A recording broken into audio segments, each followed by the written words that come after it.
This program is brought to you by Emory University. Sharon is here again with us today. She'll talk to us about ventricular assist devices. Thank you, Sharon. You're welcome. All right, so I'm going to essentially just go over how we assess these devices to give you an idea of when we come to a room or what we should be looking for and what you should be looking for on an echo if you see one. So there's several different types of LV assist devices. The long term, of course, are the LVADs. HeartMate 3 is what we're putting in the most now, but you will see some HeartMates and some HeartMate 2 and a good bit of heartware around here also. The difference we'll talk about in a few minutes, the HeartMate 3 is actually pulsatile flow, which is new to that arena. Short-term support, we're going to talk pretty much about Impella and ECMO. The tandem heart, not really using anymore, and Citramag is not something that we deal with much. So we'll go on, if we go straight into LVAD, of course, it can be used as a bridge to transplant or destination therapy. Some of these patients, unfortunately, it's pretty sad that they are not candidates. And they will be stuck with this LVAD, although we have taken a few LVADs out because the EFs have improved in the past. When you talk about an LVAD, there's several things. When we talk about the cannulas, inflow and outflow cannula, I learned early on that you label the cannulas based on the pump. So what is going into the pump and what is going out of the pump.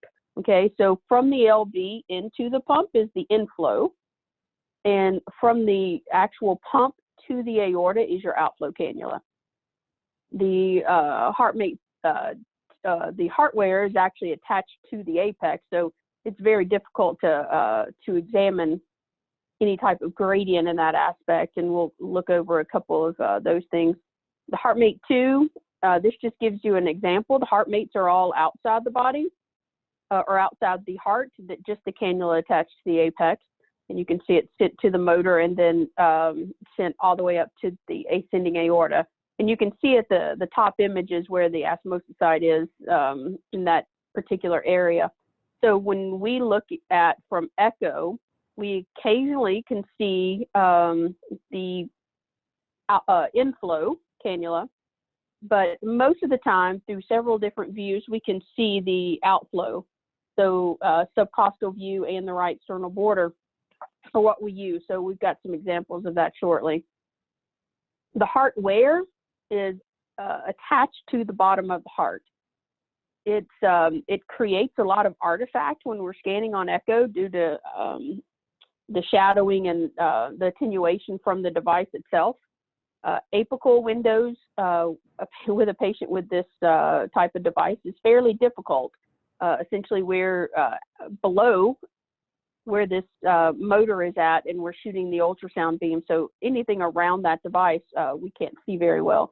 So you tend to see a lot of foreshortened views with these LVAD patients.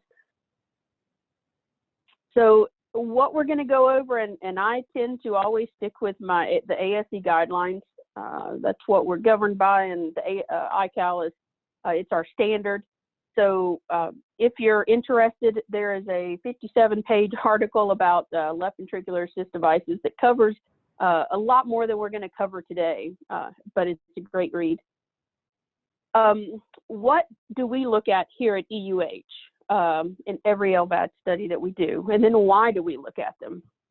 Number one, as soon as we put the probe down, we can look at the RV function. What is the size of the RV? Typically, in the past, when we first started putting LVADs in, we didn't pay a whole lot of attention to the RV, but we soon found out that if the RV can't pump blood into the left side of the heart, then the LVAD's not going to do you any good. So RV function is extremely important, and we look at it for multiple reasons, which we'll review. The septum.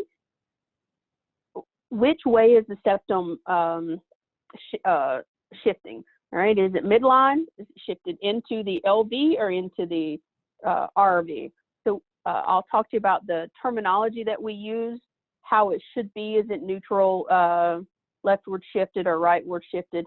Here you can see that this one is a little bit leftward shifted, that little septal bounce, and we have a couple of other little examples to show you of that. Most of the time the septum is neutral, where it's, essentially in a good position. Pressures on each side seem to not be overwhelming. The inflow cannula, we can see the tip of the inflow cannula. What we look for are clots.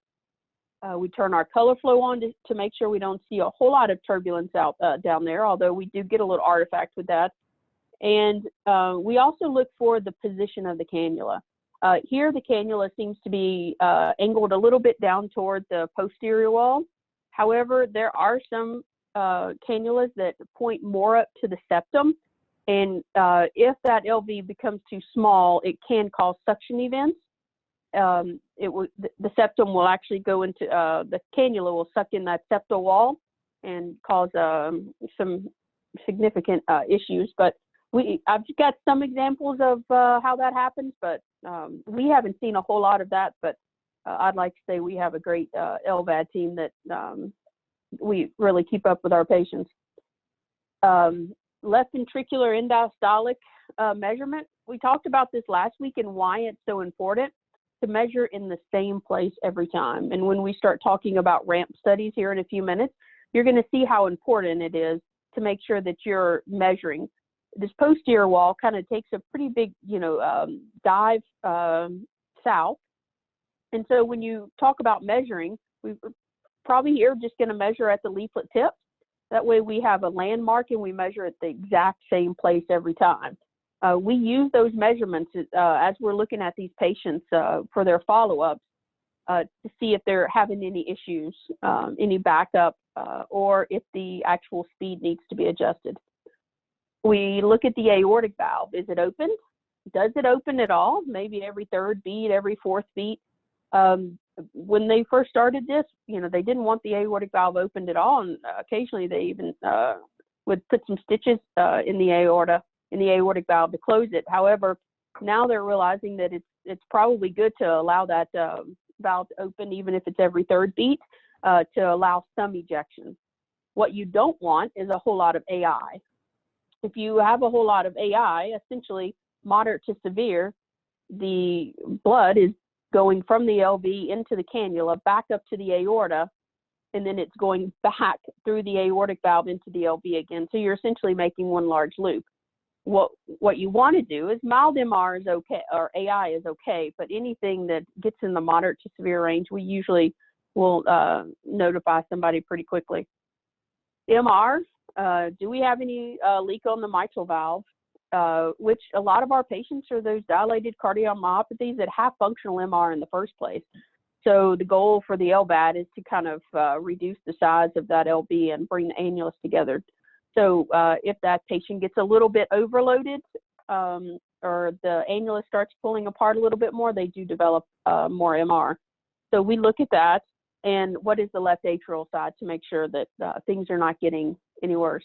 One thing I will tell you is we always try, now these are older images, but we usually put the name of the device and the speed so that we know where we started at. Here's an evaluation of the MR and AI. Luckily, this patient doesn't have much. This is the same patient. But you can also see this artifact here. So anything from that artifact screen down to the cannula is going to create a lot of artifact. So we try to reduce or just put your sample size, your color box, over the area that you're sampling so that you don't drown out the important information with all of this artifact. So that's if you have your box all over the LV, you're going to get a lot of artifact, and it decreases your frame rate over these important structures. Let's see. So we also want to look at the right-sided pressures. Okay, so right-sided pressures play a huge role, and when we do ramp studies, we're constantly looking for any change in the LV size, aortic valve opening, increase in MR and TR, and right-sided pressures. Every research study that we've been involved in with any type of assist device, LVAD, always put a big emphasis on the TR and the PA pressure. So we definitely want to make sure that we measure your TR in every single angle. Essentially, I think we talked about last week, your apical 4-chamber view, but a modified version of that. So right up the rib, and it's somewhere in between your peristernal long axis and your apical window is the best place to get your TR in that case. So the apical 4-chamber view. If you look at this septum, you can see where this septum is shifting over to the right side, right? So when we talk about and when we describe what the septum is doing, and on most LVAD reports, normally we report several things on what is the septum doing? Has the LV size changed? What is if it's during the MR or TR, what is the aortic valve doing? Is it opening or closing? Any AI? Those are some of the things that are usually pretty much grouped together in the summary. And they're grouped together because it's important to know all of that when you're looking at the device. It's not just looking at what is the LV doing. It affects, the effect of that LVAD is going to be seen all the way over to your right atrium if you have an issue. So most of our patients, the right side doesn't look too great. So we evaluate the right side. We do our measurements, 2D measurements. I did read an article last night that it was probably the third article I've read where if you have a LVAD, using TAPSE is less reliable than using the tissue Doppler method. So you're looking at your S prime in that case where your tissue Doppler is in your RV free wall and your tricuspid valve is a little bit more reproducible versus TAPSE in this case. We will still measure it because we can still compare it to the previous, but when we're looking at overall function, we don't look at it as much. We use a lot of strain on the RV in these patients because strain tends to show change in the ventricle before you actually see it. That's one of the benefits of strain. It looks at the actual fibers in the muscle and can detect change before it affects the LV. So also very good. And really, if you look at this LV, you can't really do strain on it because you can't see all the walls. But the RV is pretty good. This is that high, semi-high apical 4-chamber view that I was talking to you about. So RV, we most of the time can measure RV strain. Now, this is a pretty decent picture for an LVAD patient. These are not easy patients to scan at all. So if you get a beautiful LVAD, be grateful for it because it's not always the case. So sometimes we just have to give you the information that we can see accurately. We're not going to measure something if we aren't for sure that it's accurate. So if we have a little bit of AI, but we can't see the full velocity curve, we're not going to measure it because if someone else came along and didn't quite understand that velocity curve, they may take that as a true number. So your inflow cannula, again, if you're on a heart wear, your device is sitting right here at the apex. Otherwise, your cannula is here. It's fairly difficult to assess these. You would think that your Doppler would be fairly parallel with flow, but that's really not the case. And it's rarely do we get that inflow cannula. We have on some cases, but what we really see is the outflow cannula. I put this 2-chamber in here. This is an actual 2-chamber view, but I wanted you to note that there's a heavy rotation posteriorly here in order to see this device at the apex. Okay, what are we looking for? To make sure it's not touching any of the walls and it's not truly just at the apex, it's actually inserted a little bit more into the LV.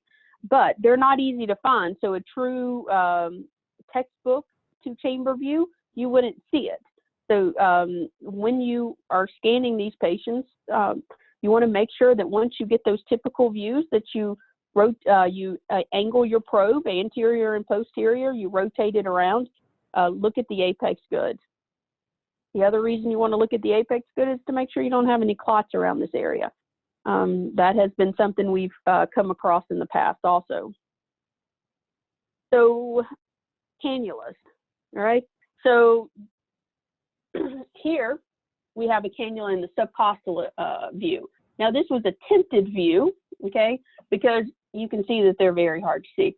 But we're noticing more and more that we can see these cannulas in the abdomen. So we're measuring them. The key to this is you have to make sure that you're as parallel with flow as possible. So here if you measured the flow right in the center, you would be at 90 degrees, which is not a good Doppler velocity, and it's not going to be accurate. But if you move your cursor over to the left, you can get a little bit more on axis, and it gives you a little bit more truer velocity curves. You can also assess if there's a pericardial effusion, especially on new LVADs, newly implanted LVADs. So the discharge echo, that's one of the biggest things we look for is pericardial effusions. The right sternal border, we talk about the right sternal border when it comes to aortic stenosis measuring higher gradients, but it can also be used to look at your cannula. A little trick that I learned early on, if I can't find it, I usually go to my peristernal long axis window and I move up 1 or 2 intercostal spaces. So it's kind of a high left peristernal, but where I can see the ascending aorta. I turn my color flow on, and you'll be able to see when you turn the color flow on, flow coming into the aorta. And that is it gives me a general area of where to start, so I'm not going all over the place. So once I do that, I usually slide in that same pericardial space over to the right side, turn my color flow on, and look for the cannulas.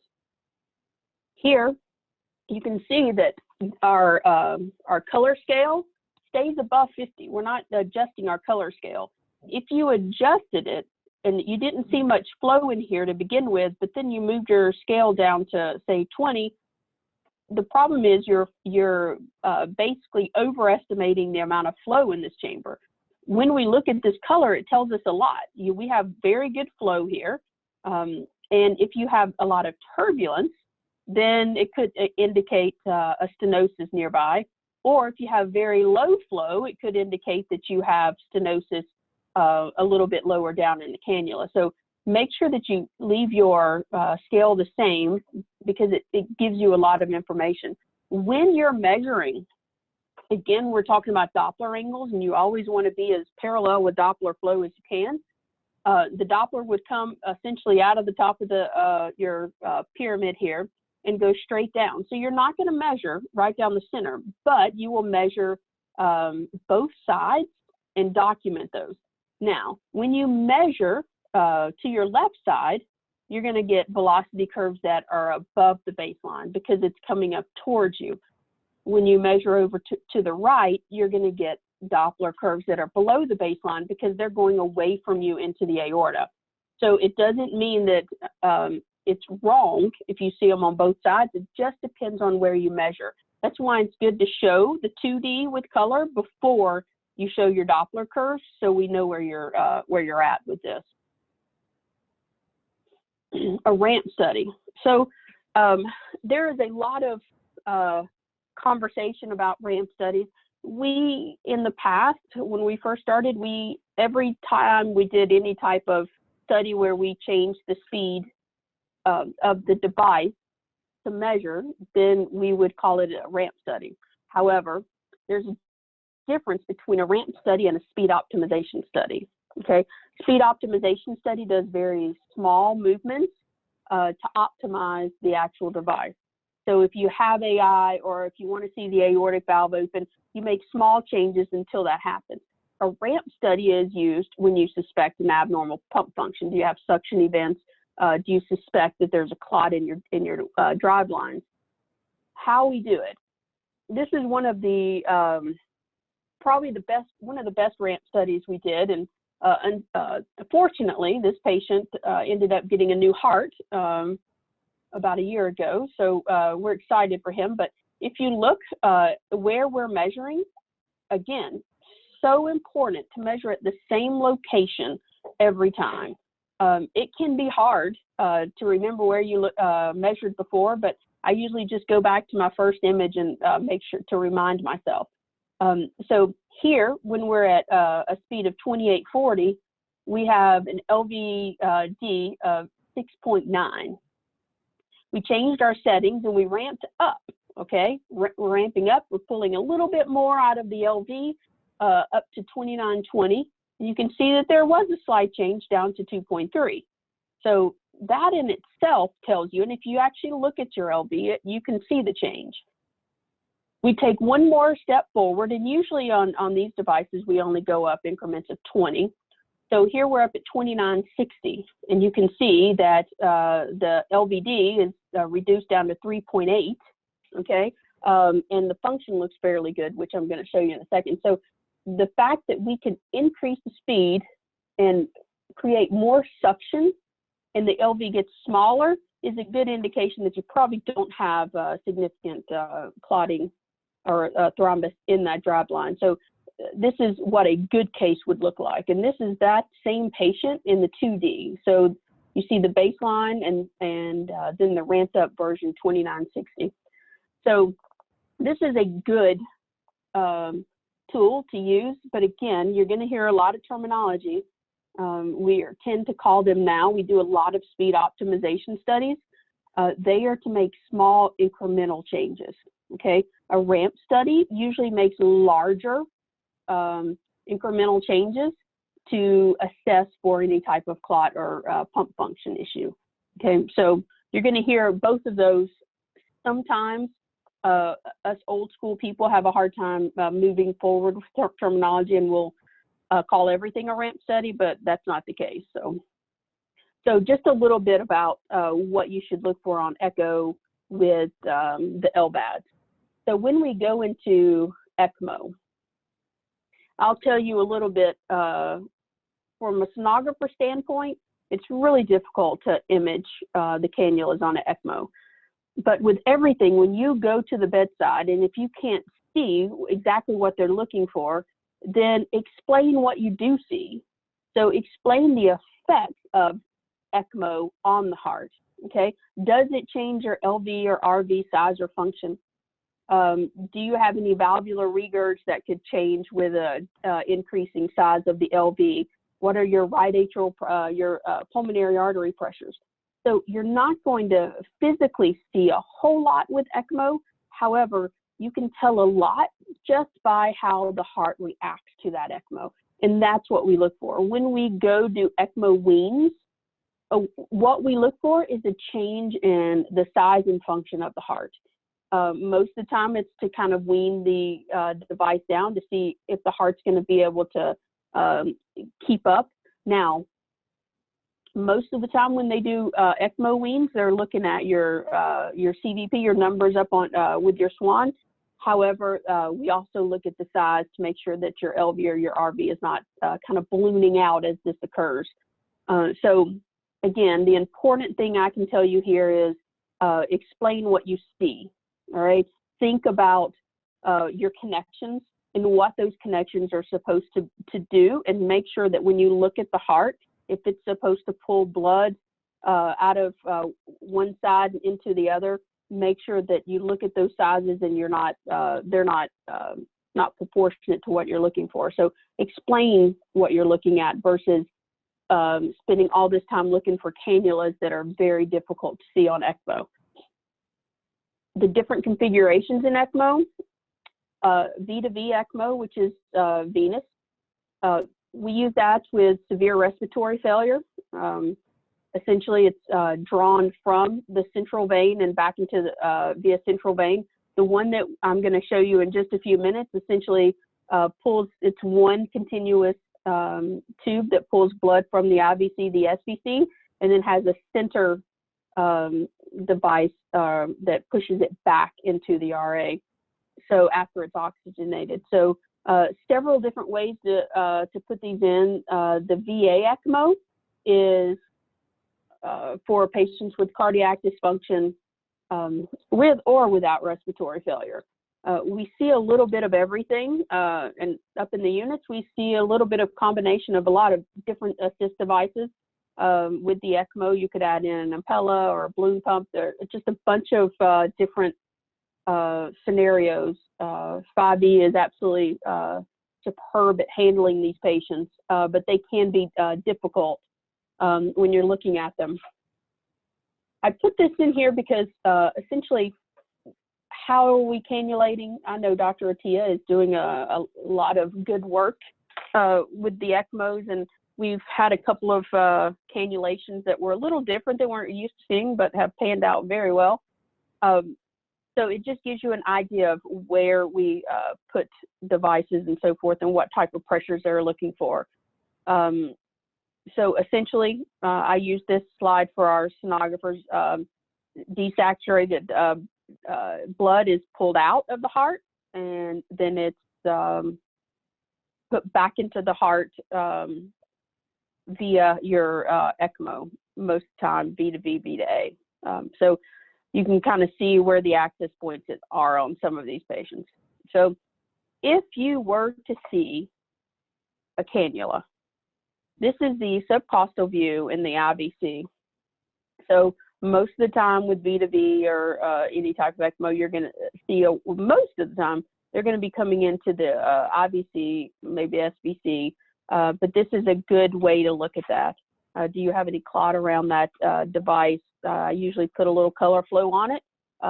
And when you put color flow, it can guide you. And when we start talking about Impellas here in a minute, you'll see how that works. But if you turn your color flow on here, you'll be able to see some flow, hopefully through that device, and especially as it re-enters your right atrium there. Indications for V to V ECMO, of course, is a respiratory failure. A lot of different diagnoses for that, but I like this image.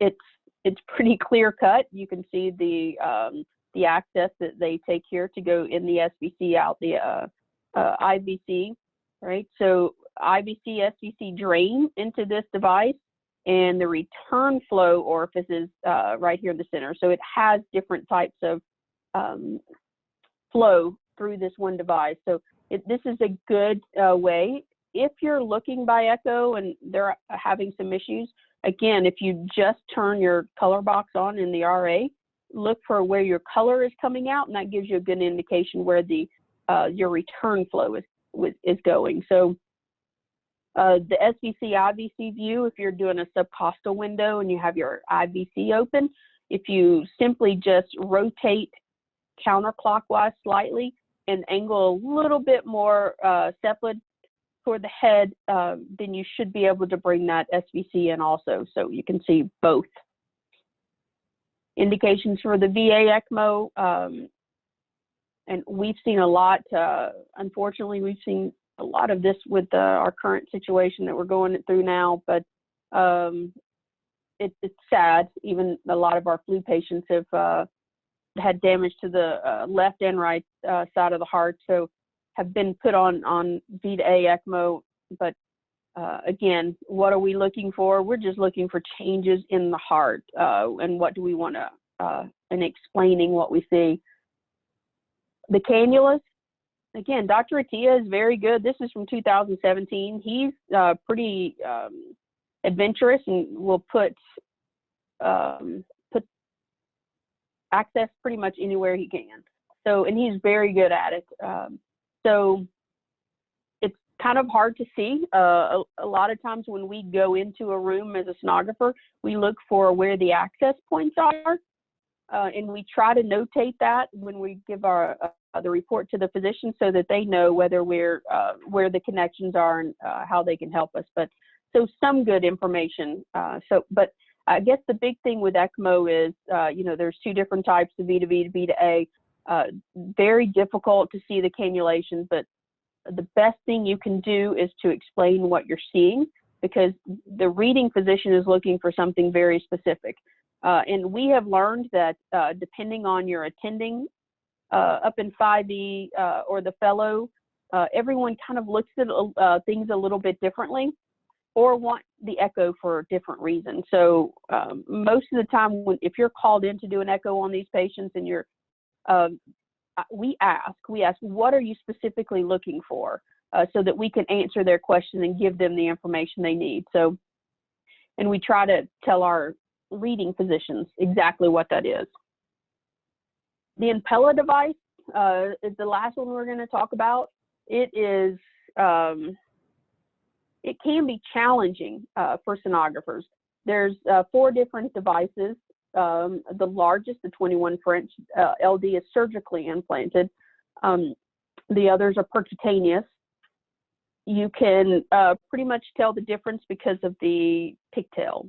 Okay, so that's what we look for. These newer devices don't have pigtails in the LV, but the percutaneous ones do. The intent of the Impella system is to reduce the ventricular work and provide circulatory support necessary to allow the heart to recover. So it can be, we're seeing a lot more of these. We're seeing those in conjunction with ECMOs. Our biggest thing with echo is, where is the placement? How are they placed? Do they need to pull the device back, push it in a little bit more? So we'll talk a little bit about that. When we look at these devices, here you can see, if you look over to the left, in the LV, the blood inlet it's where it's sucking in the blood. This area is important because there's a motor here, and that motor creates a dropout with ultrasound. So that's going to be one of the clues as to where the tip of your device is. The other is your blood outlet, where it's pushing it out in the ascending aorta. So we want to make sure that this outlet is not in your LVOT or too low, or that your inlet is not in too shallow, so it's not being able to pull the blood in. So when we look at these, all right, they can be pretty difficult. Again, if you look at the blood inlet on the diagram, that area is going to create an echo dropout. All right, that is one of the clues that you're going to look for. And I'm going to stop this image here and hopefully move it back just a little bit. There we go. And all right, see this dropout here at the tip? Okay, that is what we're looking for, because otherwise, how do you know where it ends? Okay, so it's very difficult. We look for that dropout, and you will see it most of the time. However, these are not easy to image. When you're in the unit and you're looking at these devices, you really have to be creative with your probe. Angle anterior, posterior, a little bit side to side, in order to see the entire length of this device. You want to measure from the aorta, or from the aortic valve, sorry, down to where that motor is, and that's our goal, okay? You want to make sure that if the device does have a pigtail, it's not caught up in any of those mitral chordae, and that it's not sticking straight into the wall. The goal for that device is for the pigtail to be at the apex. That pigtail can cause some arrhythmia, just like any pigtail could if it's at the apex, but that's why we take a good look at it where the pigtail is.